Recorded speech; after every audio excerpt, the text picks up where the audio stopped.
બોર્ડની પરીક્ષામાં સારા માર્ક્સ મેળવવાની ઈચ્છા કોને ન હોય, ખરું ને? તો આજે આપણે એ જ કળા વિશે વાત કરવાના છીએ. પેપર કઈ રીતે લખવું, એની એવી ટેકનિક્સ કે જેનાથી મહેનત ભલે એટલી જ હોય પણ માર્ક્સમાં ચોક્કસ વધારો થાય. ચાલો તો પછી જાણીએ એ નાની નાની ટિપ્સ જે પરિણામમાં ખરેખર મોટો ફેરફાર લાવી શકે છે. એક સવાલ જે લગભગ દરેક સ્ટુડન્ટના મનમાં આવતો જ હોય છે કે ભાઈ, આપણે બધું સાચું સાચું લખીને આવીએ તો શું પૂરા માર્ક્સ મળી જ જાય? વેલ, જવાબ કદાચ એ નથી જે આપણે વિચારીએ છીએ. આ વાત જરા સમજવા જેવી છે. એક વાત બરાબર મગજમાં બેસાડી દેવા જેવી છે. બોર્ડની પરીક્ષામાં તમે શું લખો છો એ જેટલું જરૂરી છે એટલું જ જરૂરી તમે કેવી રીતે લખો છો એ પણ છે. બસ આ એક લાઈન જ આપણી આજની આખી વાતનો પાયો છે. તો ચાલો આપણે એકદમ બેઝિક વાતથી શરૂઆત કરીએ. સારા પ્રેઝન્ટેશનનો સૌથી પહેલો પાયો છે સુંદર, સ્પષ્ટ અને વંચાય એવા અક્ષરો અને શબ્દો વચ્ચે રાખેલી યોગ્ય જગ્યા. જો આ 3 સિમ્પલ નિયમોનું ધ્યાન રાખવામાં આવે ને તો પેપર તપાસનારનું કામ બહુ જ સહેલું થઈ જાય છે. એક તો અક્ષરો બહુ મોટા પણ નહીં અને બહુ નાના પણ નહીં, એટલે કે મીડિયમ સાઇઝના. બીજું, 2 શબ્દો વચ્ચે પૂરતી જગ્યા છોડવી. અને ત્રીજું, દરેક નવો સવાલ હંમેશા નવા પાનાથી જ શરૂ કરવો. આટલું કરવાથી લખાણ એકદમ ચોખ્ખું અને વાંચવામાં સરળ લાગે છે.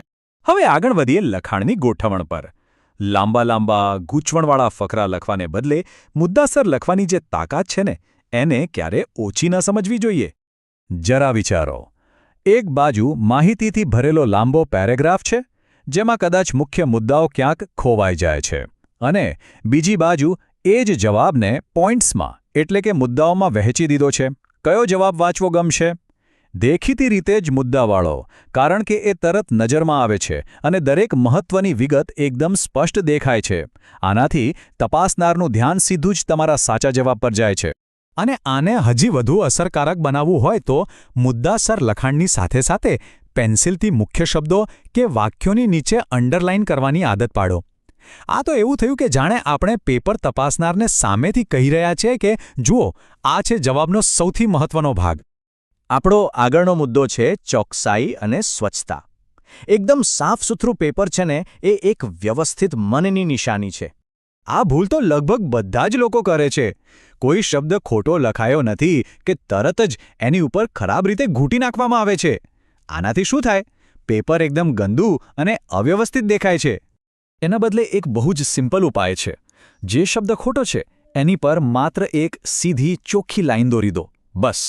જુઓ, આ કેટલું પ્રોફેશનલ લાગે છે અને પેપરની સ્વચ્છતા પણ જળવાઈ રહે છે. કહેવાનો મતલબ એ છે કે નાનકડી ભૂલને મોટી દેખાડવાની કોઈ જરૂર નથી. ચાલો હવે વાત કરીએ એક એવી ટેકનિકની જે ખરેખર વધારાના માર્ક્સ અપાવી શકે છે, અને એ છે આકૃતિઓ અને ચાર્ટ્સ.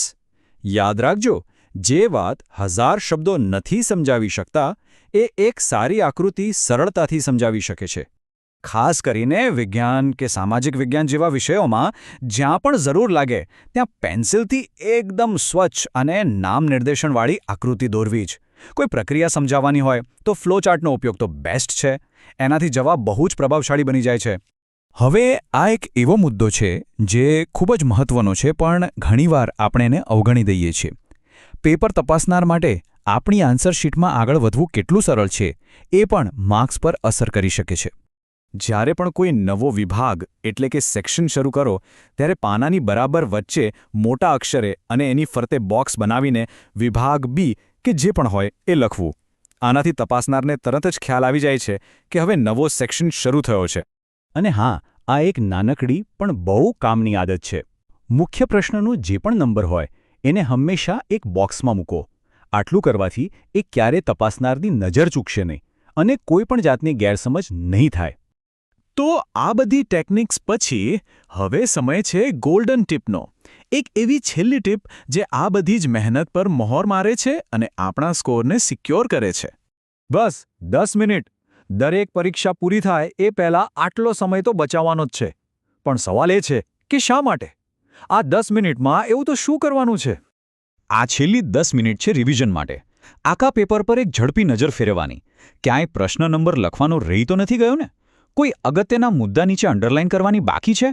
દરેક વિભાગ અને પ્રશ્નો બરાબર લખેલો છે? આ ફાઇનલ ચેક બહુ જ જરૂરી છે. એક વાત યાદ રાખજો, આ કોઈ જાદુઈ ટ્રિક્સ નથી.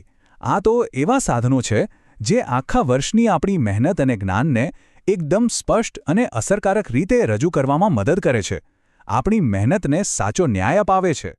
તો છેલ્લે એક સવાલ જે આપણે સૌએ પોતાની જાતને પૂછવો જોઈએ. શું આ નાની નાની લાગતી ટેકનિક્સ ખરેખર પરિણામમાં કોઈ મોટો ફેરફાર લાવી શકે છે? જવાબ તો આને અપનાવવાથી જ મળશે. આવનારી પરીક્ષાઓ માટે ખૂબ ખૂબ શુભેચ્છાઓ.